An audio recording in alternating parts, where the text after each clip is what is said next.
Om Nityananda Paramashivoham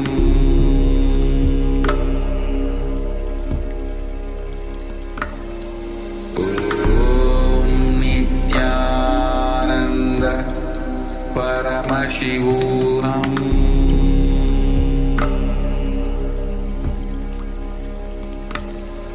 Om Nityananda Paramashivoham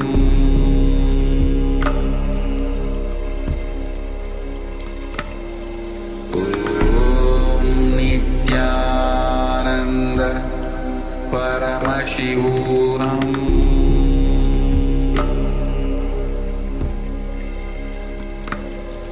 Om Nityananda Paramashivoham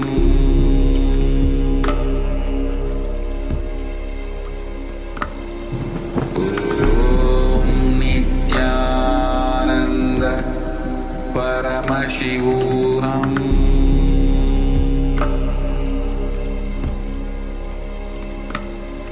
Om Nityananda Paramashivoham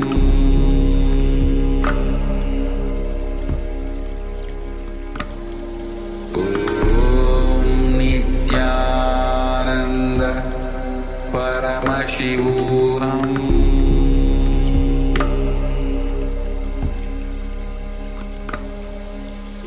Om Nityananda Paramashivoham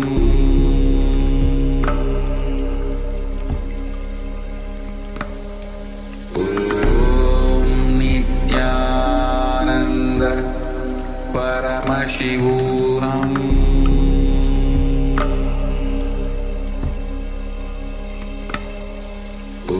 Om Nityananda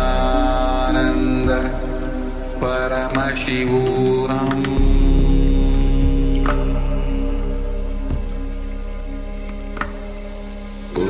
Om Nityananda Paramashivoham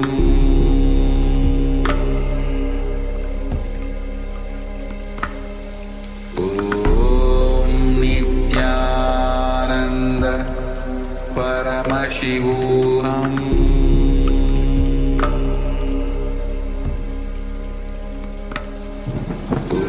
Om Nityananda Paramashivoham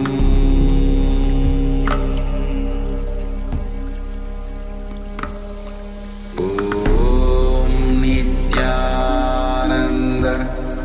Paramashivoham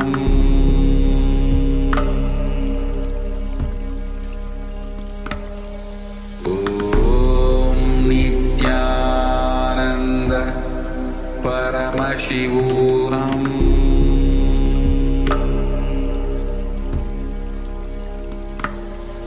Om Nityananda Paramashivoham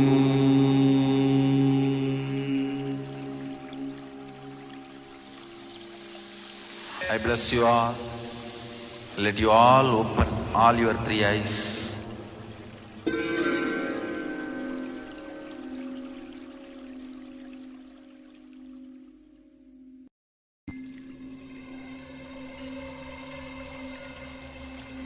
I welcome you all with my love and respect.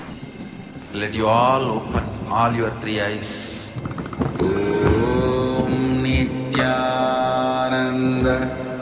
Paramashivoham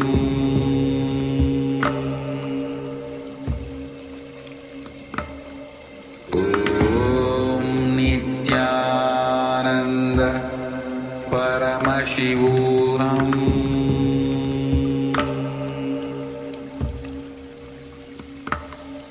Om Nityananda Paramashivoham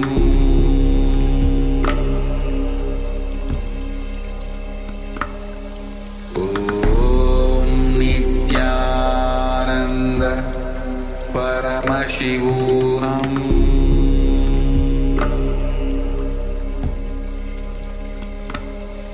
Om Nityananda Paramashivoham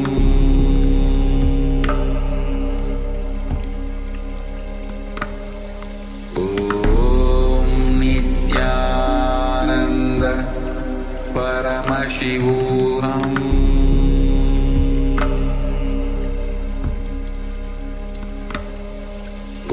Om Nityananda Paramashivoham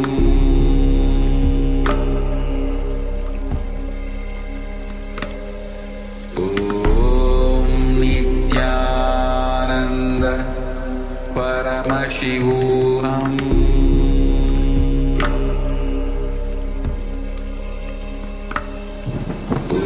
Om Nityananda Paramashivoham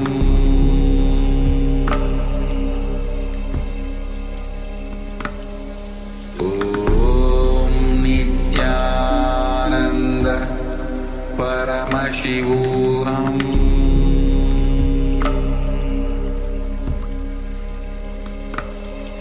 Om Nityananda. Yes. You can now remove the blindfold and you can share whatever you have seen through the third eye. And let us see if we have succeeded in manifesting this power. We'll be showing the image on the screen and you can have a look, see if you have succeeded in manifesting this power.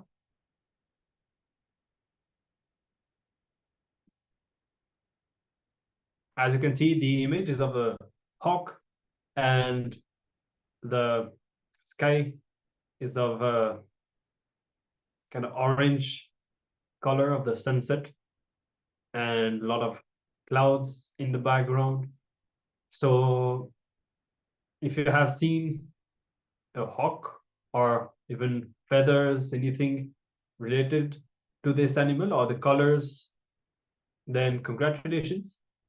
And you will say that the more you manifest this power of the third eye, the more the gates to all the other powers will start opening also. The third eye reading is initial level powers that opens the doors to all the other powers. So when you become comfortable with it, you will see that your ability to manifest the other Shaktis will also be enhanced.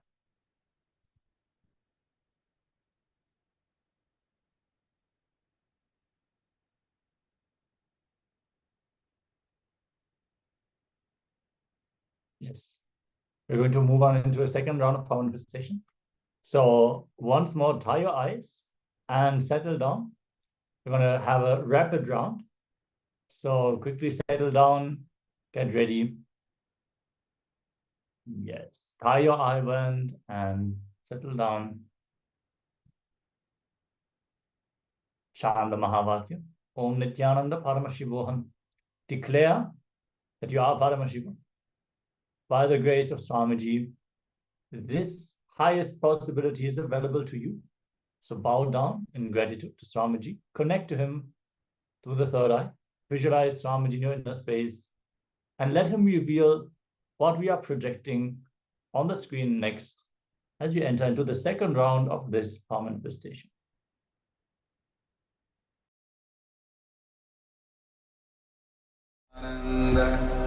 Paramashivoham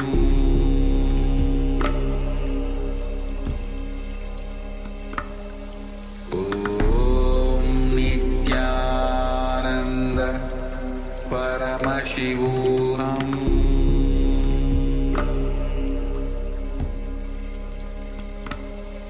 Om Nityananda Paramashivoham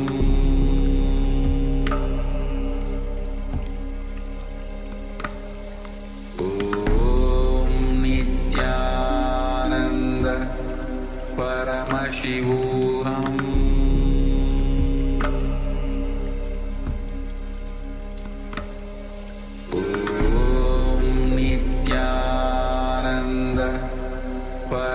Paramashivoham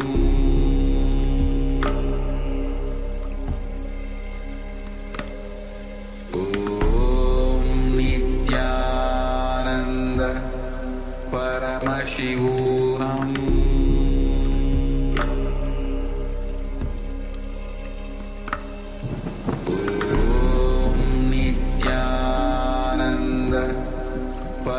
Paramashivoham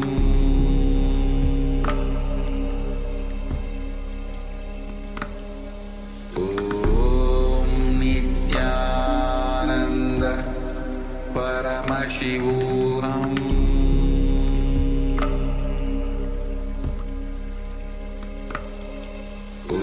Om Nityananda Paramashivoham Paramashivoham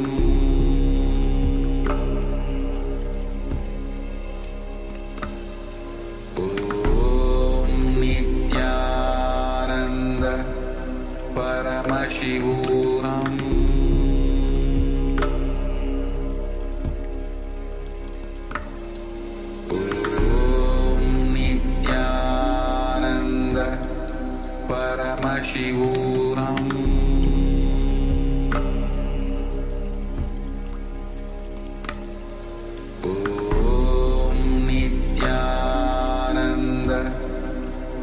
Paramashivoham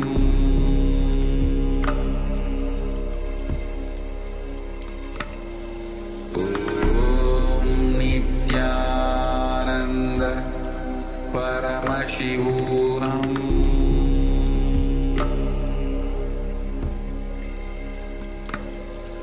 Om Nityananda Paramashivoham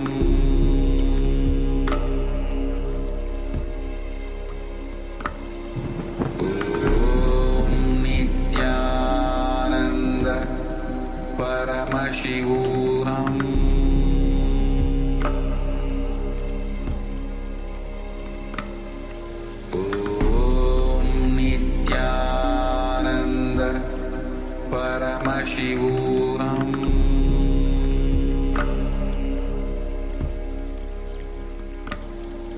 Om Nityananda Paramashivoham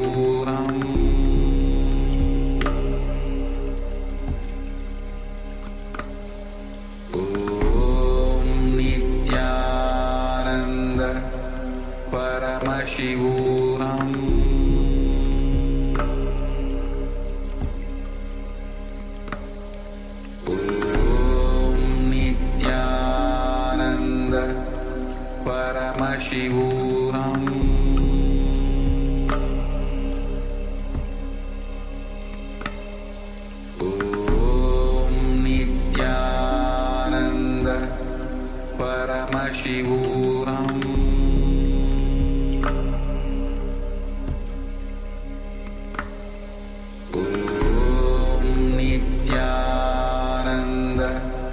Paramashivoham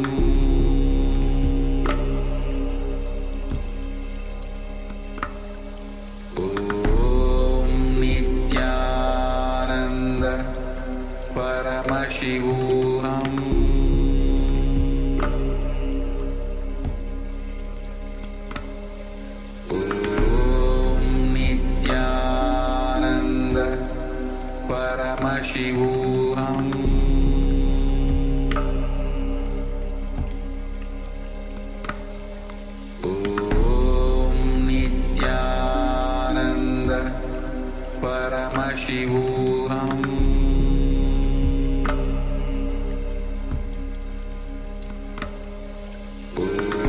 Om Nityananda Paramashivoham Paramashivoham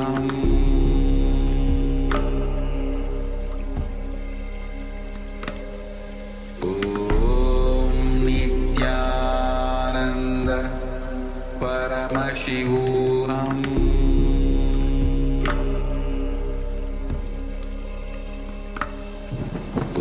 Om Nityananda Paramashivoham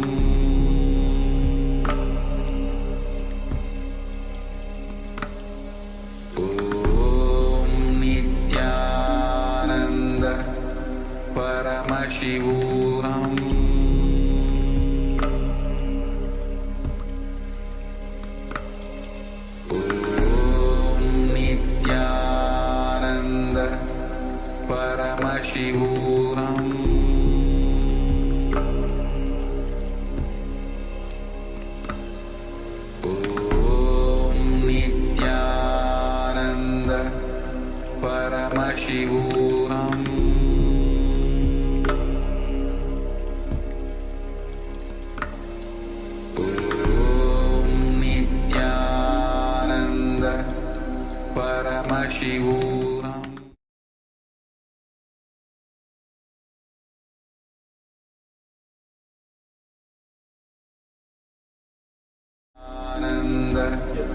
Paramashivoham. And open your eyes. Now sharing whatever you have seen. Any shapes, colors, images, harmony, experiences something, just know something Paramashivoham. Share that directly, that anything you experience during this power manifestation is shown to you by Paramashivoham. So whatever was revealed is directly connected to the image in any way. And that's how we're now showing the image. You can see and verify if you have succeeded. As you can see, triangle Paramashivoham on side and many different colors. It is bicolor triangle, Paramashivoham and background is black. If you have seen any of these colors or shapes, lines, or triangles, then it's and celebrate.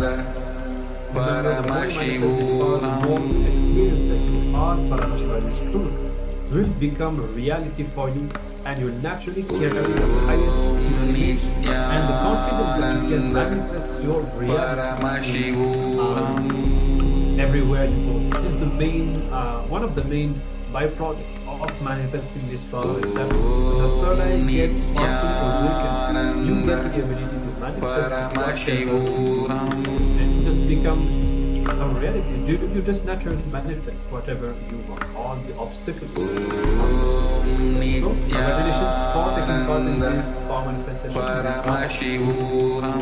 And very soon our next session. Yes, we are going to learn about the importance of delayed gratification and the opposite, which is educational gratification. See, many times in our life, we want to have that immediate experience, we want to have the immediate joy, immediate pleasure, and we actually focus on things which are detrimental to our health.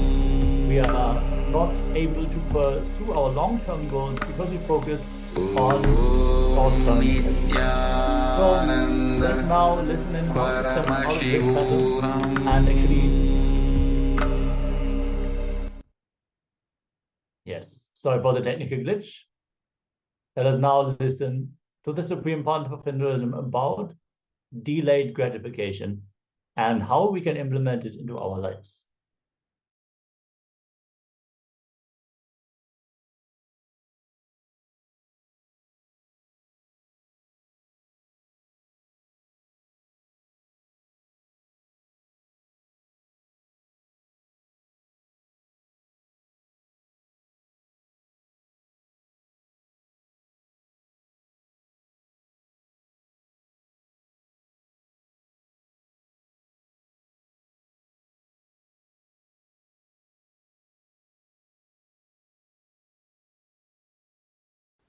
The Isavasya Upanishad's 11th verse. Please recite along with me. 14th verse of the Isavasya Upanishad. Recite. Sambhudim cha vinasam cha yastat vedopayaggusa vinasena mrityum tirtva sambodhyamritamashnude. Understand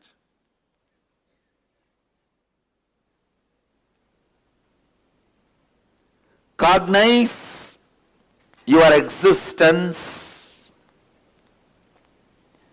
cognize the existence of the life, universe, God, everything with a larger vision. Listen, why you do what you do, why you think the way you think, should be based on larger vision of life, not just a immediate agitation gratification. Please understand, all your so-called luxury, the sensory pleasures, are agitation gratification. Please understand. The agitation you feel in the tongue, you gratify it with the food which destroys your health but gives you temporary gratification. Please understand. In Agama, Mahadeva describes what is taste. If your whole tongue and the mouth experiences the saliva, that is taste. That will never happen by the food which gives you the pleasure of agitational gratification. Please understand.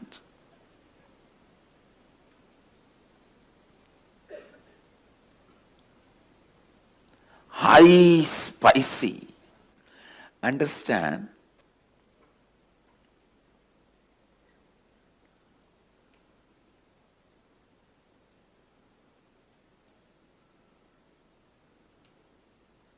These two words, agitation gratification, delayed gratification.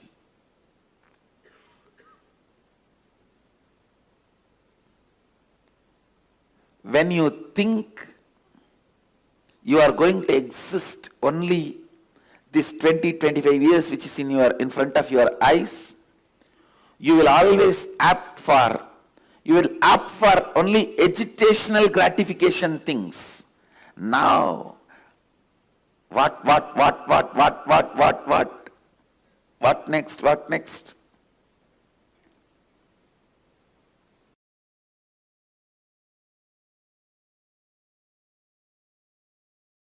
See, I'll give you the signs of parasite. Whenever you go through the intense flood of hormones and chemicals, for example, hunger, or feeling very horny, lusty, or feeling frightened, terrorized,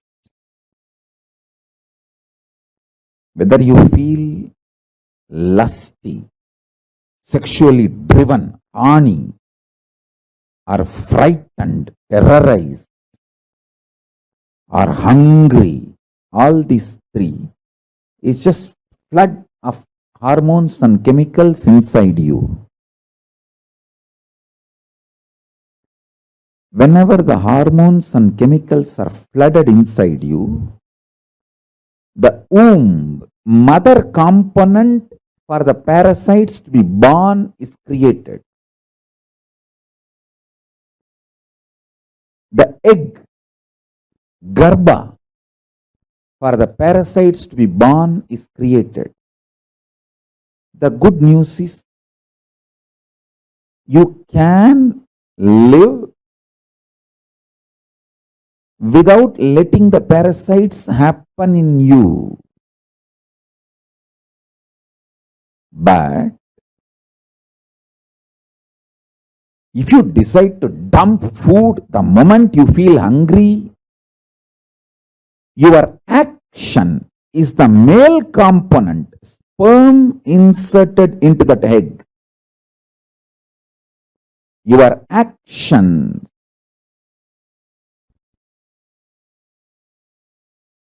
going with the flow pattern of the hormones and chemicals in you, your actions are male component added to the female component, parasite is born. Your actions are the male component required for the parasite to be born in you. The chemicals and hormones make the womb, egg, female component for parasites. Your deluded actions, going with the flow of the hormones and chemicals, those actions are male component for the parasites to be born. When they both happen, when they both meet, parasites are born in you. Listen, never eat the moment you are hungry. Bring eating to a very clear, conscious flow. I give you the best practice. Eat only once a day. Listen to every line. Eat only once a day. At least within next 6 months, come to this practice. Raise yourself. Eat only once a day. Keep everything you want to eat before the puja. Offer everything to Paramashiva and Guru in the puja. All this has a reason. Because when you eat only once, your whole body will feel the hunger. Even though you are feeling hungry and the food is in front of you, you cannot eat immediately because you have to do the puja. Whole thing has to be offered to Paramashiva. The delayed gratification will happen. So the agitated parasites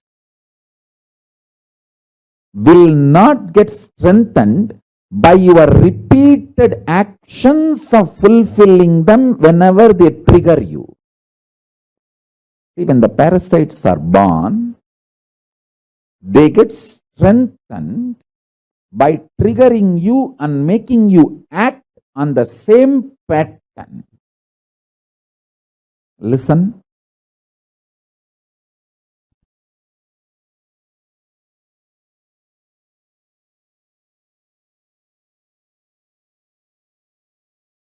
Only once in 24 hours you are going to eat means the whole body will be hungry. Even though the body is hungry,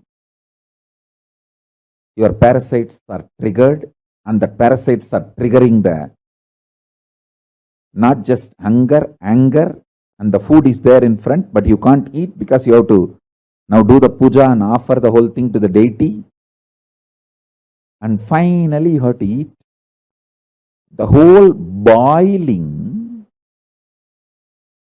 triggering of the parasite, the whole thing will happen and settle down.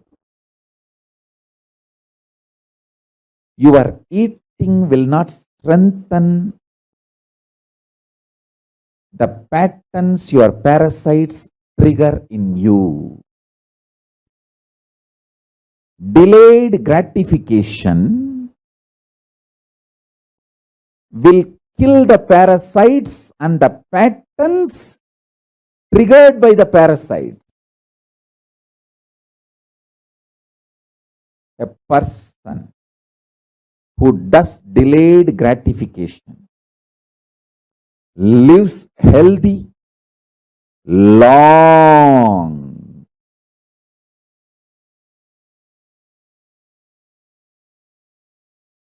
Lives healthy, long. Because the parasites in him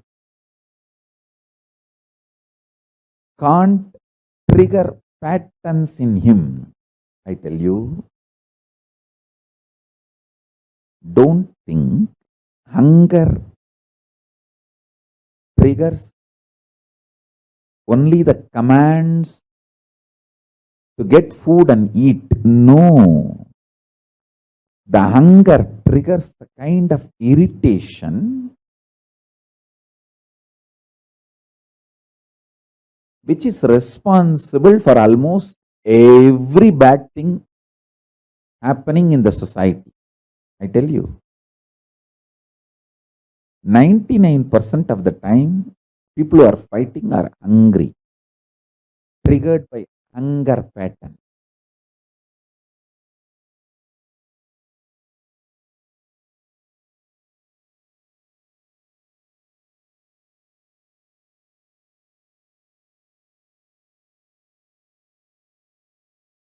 Annadana is the best strategy.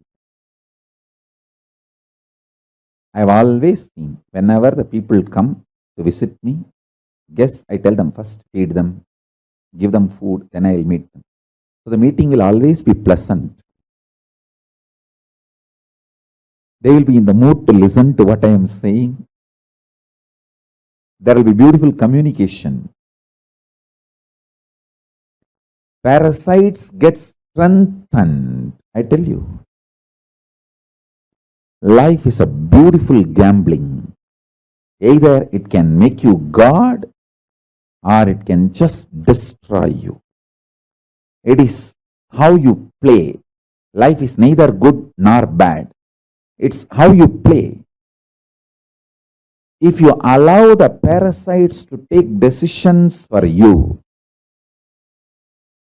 be very clear, then you are planning for the success of the parasites, not you. And parasites do not take the responsibility for all the happenings of your life externally. Good, bad, right, wrong. It's only you who need to take the responsibility for the good, bad, right, wrong.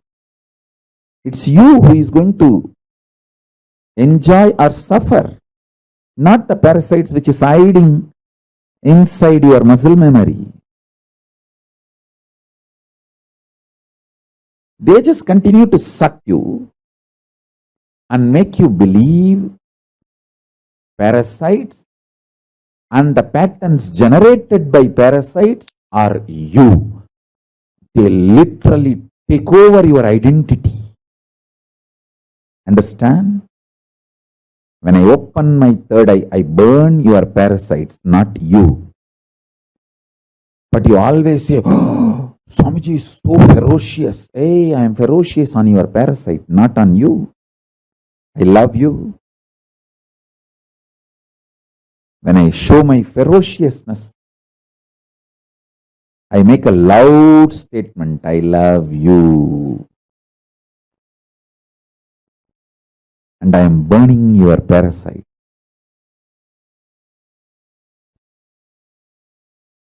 If you try to burn it on your own, you may take births and births. If you allow me to burn it, I can finish it in few days. I am telling you.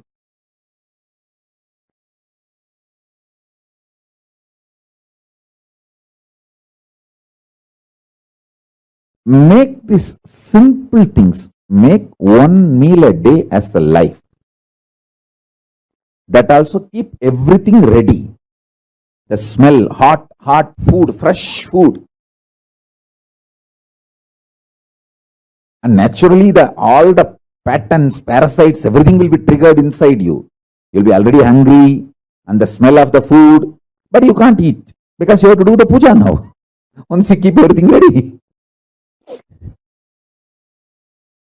The delayed gratification. So after the puja, if you eat, you will eat exactly what you need, how much you need.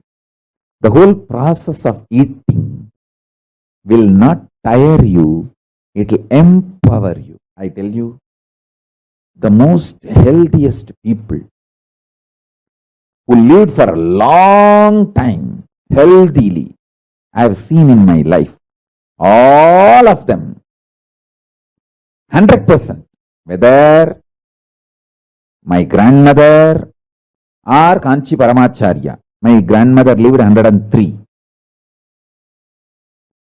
Another one grandmother lived 106. My grandfather lived more than 90. And Kanchi Paramacharya lived 100 years. Just, I think, few months less than 100 years. All of them whom I have seen who lived long, all of them had one lifestyle. Less food or no food. Very less eating. They built the body systematically from the young age itself to live with minimum food, minimum quantity of food. Their food was very subtle, like breathing or liquid. Paramacharya will fast for days continuously. In my family, everyone lived quite a long time. Other than my father, everyone lived such long number of years. Because all of them had this habit of fasting for Paramashiva.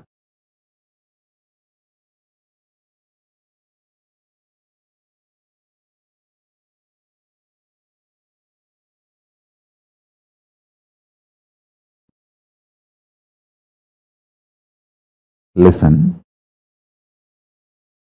this is also one of the reasons why there are sculptures about sex before you enter the temple in Gajraho, or many temples. Almost all temples will have sexually explicit sculpture before you enter the temple.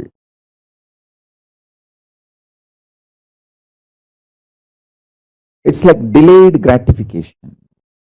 You have come to the temple. There are multiple reasons. One, that is the way that proper right sex education was preserved and presented to generations in Hindu tradition. And second, you are sexually triggered, but you can't act out. Now you have to go to the temple inside and do puja.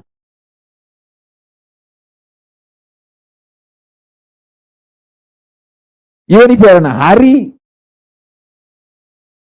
it will take hours. You have to go to temple and do puja and return the home, come back to the home or where you stay. Only then you can find your husband or wife or partner, whatever. By the time the delayed gratification will happen, your patterns, your parasite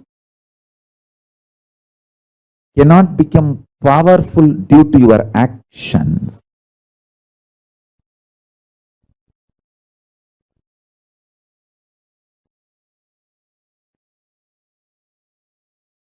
If you listen to my instruction and practice only one meal a day, that also all the food you are supposed to eat, you will keep it ready and start the puja. By the time you start the puja, literally all your parasites will be triggered, microbes will be triggered. They will all be passing commands inside you. Hey, do this, do. And everything will be triggered. But you are silently supposed to sit and do puja. Bhadyam samarpayami. By the time you finish the puja and start eating, all that patterns will settle down and beautifully the delayed gratification will happen.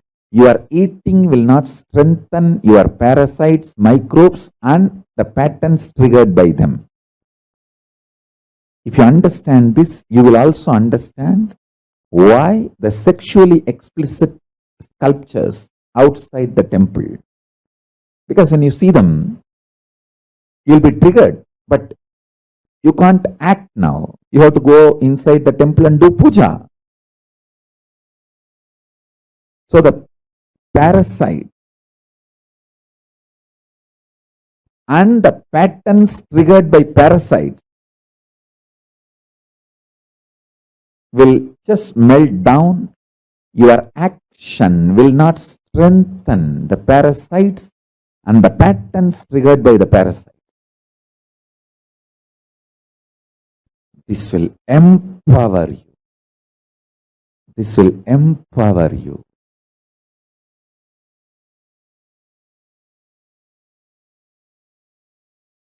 To be energetic, you don't need to eat whole day. What is eaten whole day is junk food. That is not the food for energy or health. To be healthy, just that 1 or 2 meal, clear diet, vegetarian, uncooked, sattvic food is enough. But the diet should be with a clear rule and regulation. Same way, to be enlightened, you don't even need to do whole day spiritual practices. Just the right cognitions,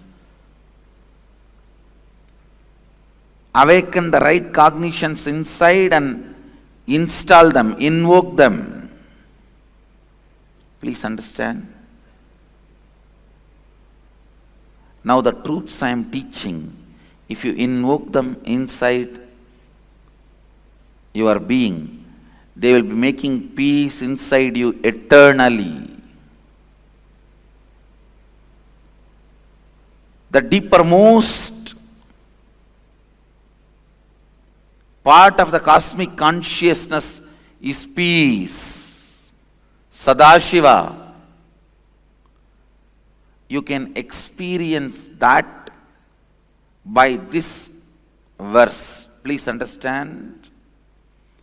This verse can make you experience the deepermost part of the cosmos, the eternal peace, the Sadashiva.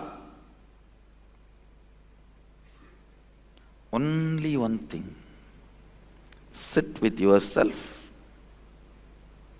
Cognize what all is perishable, inauthentic ambitions in you, what all imperishable, authentic, conscious manifestation in you. Don't be afraid. You may suddenly find there is nothing authentic in you. Everything is just perishable, inauthentic. Don't be afraid of that. Everything being inauthentic is not something wrong, but you living it without recognizing it is something wrong. So even if you recognize, everything you know inside you is inauthentic.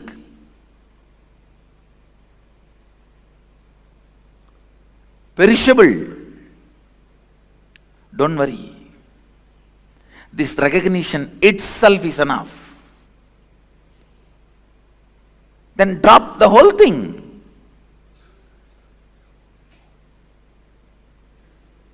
Drop everything you discovered as perishable.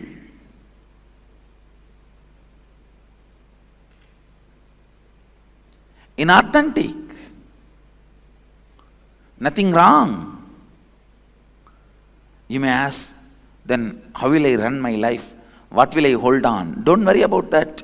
You don't need to hold on to anything for your life. Life is independent of your thinking and cognition. It is independent intelligence. It will start expressing when you drop all the inauthentic cognitions. When you drop all the inauthentic cognitions,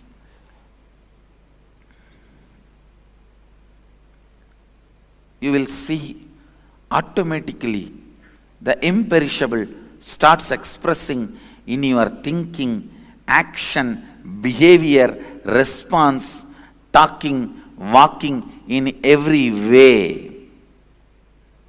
expression of Sadashiva starts happening.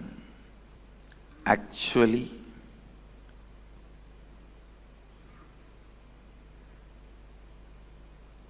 when you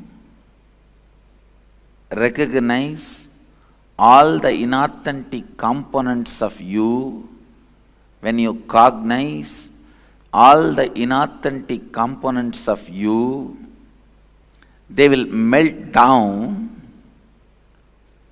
and the authentic, imperishable will start manifesting. That manifestation is what I call living enlightenment, living Advaita, Shivoham. The cause of manifestation, Sambhavat, is Shambhava.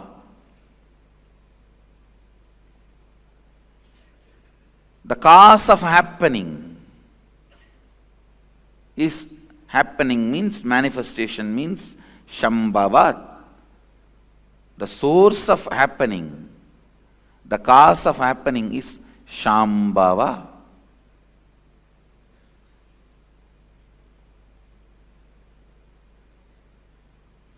Here, the source of happening is Master. The source of happening is being reproduced in every one of you with all its multiple powers and multiple experiences in every possible way. Sambhudim cha vinasham cha yastat vedo bhayagum saha vinashena mrityum tirtva sambhutyat mritamashnute. One who cognizes the pure essence of these both, the imperishable consciousness, the cause of manifestation, and the destructible, the perishable, manifested entities simultaneously, such a person completes with the fear of death and transcends death by worshipping or by knowledge of the imperishable entities and reaches the imperishable consciousness and celebrates the nectar of immortality and bliss, the eternal space of oneness.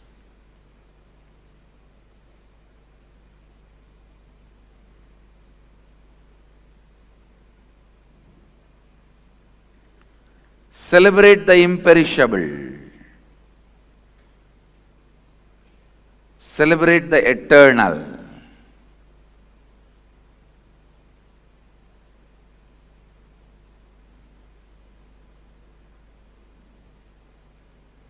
Cognize what is imperishable and what is perishable, what is destructible, what is indestructible.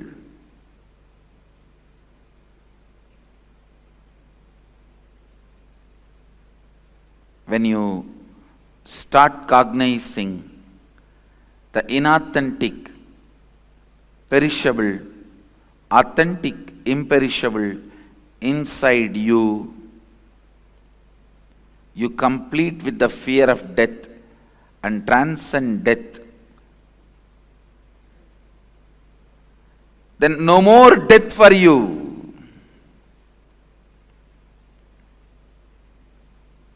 No more death for you.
Yes, such an important topic that Swamiji has actually elaborated on multiple times in the past, the perishable versus the imperishable. And if you reflect on that, you see how today's society continuously pushes, agitates to consume that which is perishable, just enjoying the pleasures of the senses and completely ignoring consciousness, completely not allowing us to just take some time and pause for some time. As Swamiji says, if you believe that you have only one life, your life will be just a rush filled with anxiety and stress. You have so less time to finish everything, enjoy as much as you can. But in contrast, we need to switch to delayed gratification and centering our life on the imperishable, remembering that we have multiple lives. All of this will completely transform the way we exist. Science has shown that even if you choose delayed gratification, it will give much more fulfillment to you than if you rush for the short-term pleasures. Even neuroscientists have found that people who opt for delayed gratification will be much better at completing short and long-term goals and actually chase after the dreams that they have instead of just running after the pleasures of the senses, which are projected by the society. So if you're actually looking to manifest the reality as you want, opt for the delayed gratification. Yes. So let's now take a few moments to contemplate on these powerful cognitions and imbibe them, reflect on them. And whenever you are enjoying what you consider as pleasure, please see, are you agitated or are you peaceful? Are you agitated or enjoying? And in fact, here, we may be feeling that we are enjoying, but we need to redefine what is enjoying. For example, if you smoke, your body cannot enjoy smoke since it is detrimental to it. So can you really be enjoying? So here we have two questions. The meaning of enjoying also. And are you grasping or are you grabbing? Is it a peaceful experience, empowering experience, or is it violent? Is it disturbing your inner peace? Are you losing yourself? Are you losing your balance, your awareness? So take a few minutes to contemplate whether it is tasting of food, seeing some visual, listening to music, or smelling. Are you agitated or are you restful? All right. Let's take a few minutes and reflect. See, in all the aspects of your life, all the pleasures that you have, especially, and see from which space are you indulging in what you do. And this will tell you whether it is you are centered on the perishable or on the imperishable. Let's begin.